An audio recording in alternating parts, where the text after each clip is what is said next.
you open up this new transfer thing, right? Where everybody can just transfer. Like, what are we really doing? Right. Like kids just now, we already in an era where kids are feeling entitled. They don't want to go through adversity. So now as soon as one of you guys as a coach say, hey, I'm not going to let you wear number 5. Instead, you're going to wear number 3. Or I'm transferring. Because you know why they're transferring? Because they don't have to sit out. Right.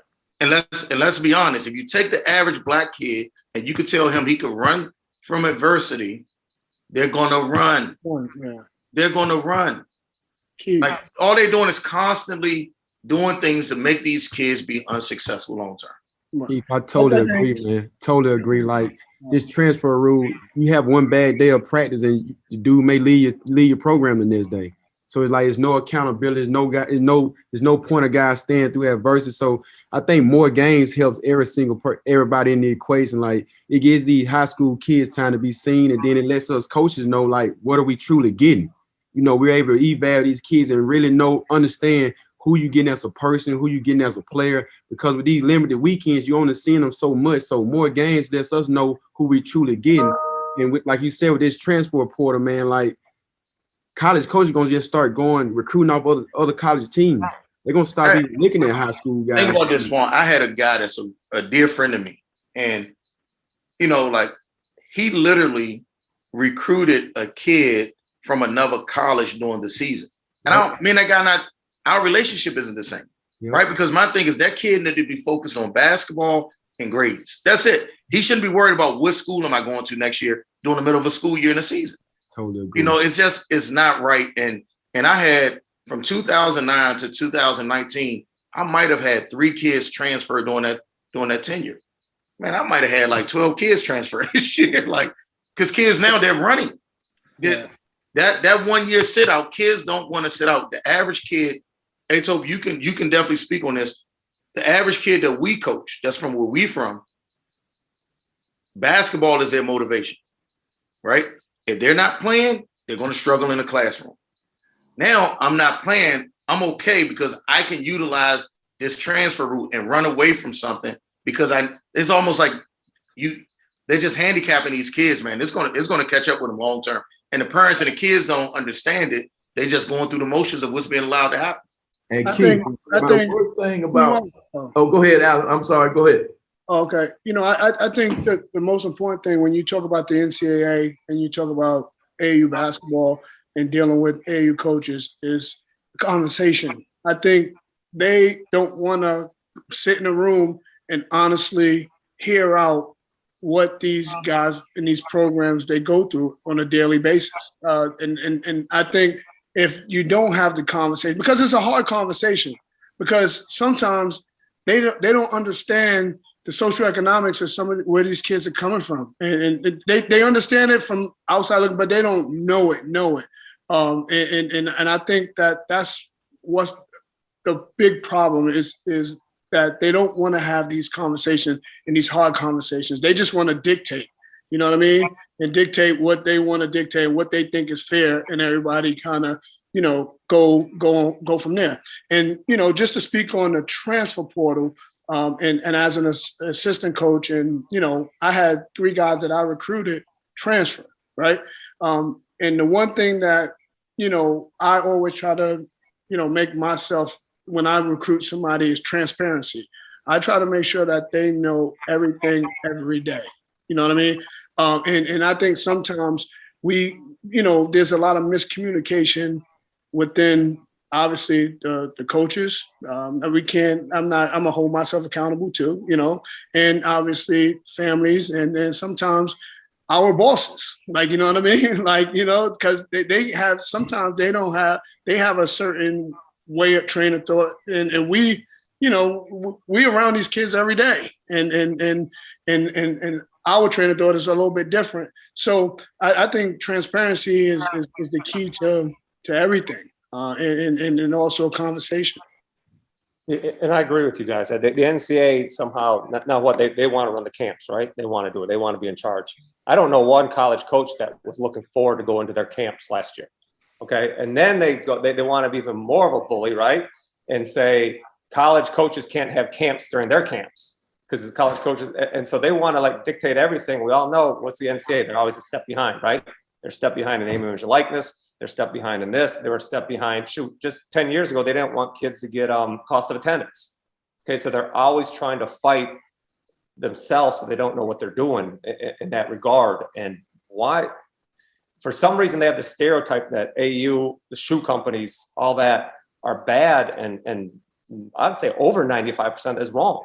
It's wrong, and all the high school coaches are good, right? They're all good. They're all the most ethical, greatest people in the world because they got teaching degrees, right? And it's not true. And you know, they think the shoe companies are all bad. You know, and Sonny way back in the day used to say, "Listen, the shoe companies are bad. Quit taking our money. Quit taking our money, colleges. I'll get out if you guys, quit taking the millions of dollars from Nike and Under Armour and Adidas, and then we'll all get out, right?" But they won't do that. So that if you ask the kids, so many kids that I've coached and you guys have coached, they'll say, if it wasn't for AU basketball, it wasn't for summer basketball, I wouldn't be here. Rarely do they say they enjoy their high school experience, they appreciate their high school experience, but I don't know if I heard anyone say, if it wasn't for my high school team, I wouldn't be here. Okay, I don't hear them saying that. And then the proof is in the pudding, right? Just like a college, you guys, after a kid leaves a program, after they graduate, go to the NBA, you say, hey, how was your experience? Did you enjoy it? And that's kind of the proof in the pudding. Well, I've known, recruited, or coached guys from all three of your programs, and they all speak highly. They all say, if I could do it all over again, I'd play for them. Those are my mentors for life. I'll be with them for life. They keep in touch. They come to my games. You know, they help me with all this stuff. So to me, it's the NCAA refusing to believe what's out there, and they want to control the narrative, and they won't open their eyes. They're arrogant. I mean, let me add something real fast. I gotta add something about the economics. And I don't know how many of you guys have applied to do an NCAA event this year. So now the NCAA is charging to do events. You guys know that, right? For the first time. How much they charging? Charging for scouting services too. I'll interject. How much? So I think it's like $300 for your first event, $200 for every event after that. They're charging just for the application. Yep. So on top of recharge the coaches who didn't have a season last year. June 1st, it goes from $68 to $136 just for you to coach an AAU team. That's number one. Let's talk about NCAA economics.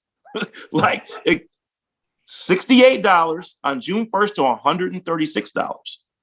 Now you're charging the event operators just to file an application. There's thousands, tens of thousands of events.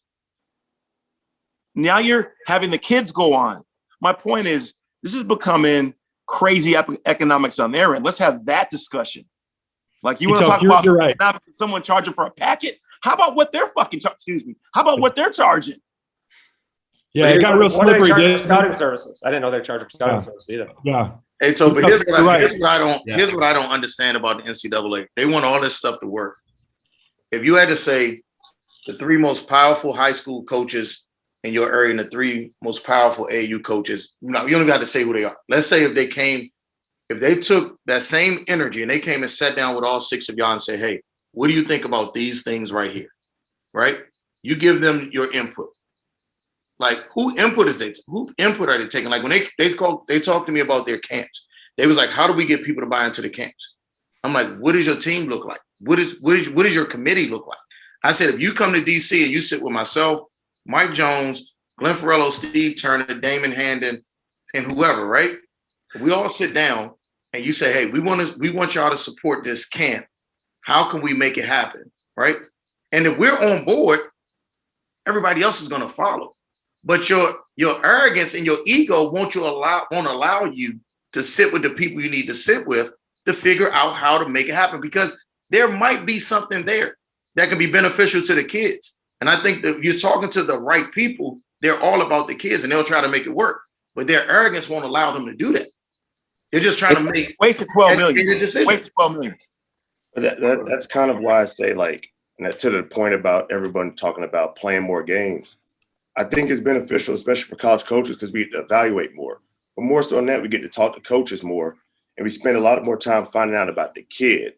Because what happens, and I've heard a lot of people talk about, but the part that me personally I think about in this situation is, all right, if you see a kid and you don't have a good chance to evaluate them, and then you sign them, and it doesn't work out. Well, with the thing about the transfer rule, the other part that people don't understand is if a kid decides he's transferring in March, most coaches are going to shut down helping him out academically at that point. So now that kid is probably going to transfer, might fail a class or two, this, that, and the other. He'll be about 21, 24 hours. And I know Keith was talking about the immediate eligibility. So now I'm transferring to a new school with maybe 24 hours. All the hours may not transfer in because the school put him in some classes that don't count. And now that same player outside of this year where they got another year to come back, they're not going to be on time to graduate. And now 3 or 4 years from now, the whole situation is screwed up. Yeah. And so I know everybody's talking about the NCAA, and my 2 cents is this. Travel ball helps you evaluate to talk to more people around the circle to find out if that kid fits your program. And he may leave the program, but you know enough about it to find out if it fits. Because if it doesn't fit and he leave, especially with the new rules, yeah, right now it sounds good because the financial stuff and all works out. But that particular kid that doesn't go to the NBA, he may not get a degree either. And now you're really in a bind because now what are you going to do? Just move on to the next person. So that's the problem I have with everything and how it's going right now. And let me say this. I hope somebody's watching this call from the NCAA and this transfer portal. The end of the movie ain't pretty. See, that's what they don't understand. See, I coached Casey Long, and the end of his movie was a beautiful motion picture. But when you let a guy just transfer, it becomes a habit in his life, and he just starts running for the rest of his life. And then now he's calling me saying, Coach, can I borrow $500? Because I got to do this, that 15 years later. See, that's what they don't understand. And see, that's the beautiful thing about the AAU guys on the call. Every time I see you guys talk, the love y'all have for the kids shines through. And that's what they're missing. See, people who don't understand AAU, they don't understand how to love these kids. Human nature is a beast. People think different, everybody assumes different is bad. Different ain't bad. Different is simply different. And we got to stop having these people make decisions about our game that don't know anything about our game. You can't make decisions if you work at Stanley Steamer. That's like me writing up the law curriculum writing up the curriculum for a law degree because I watch Law and Order. I can't. I'm a basketball coach. I don't understand why they can't understand that. You learn that on Sesame Street.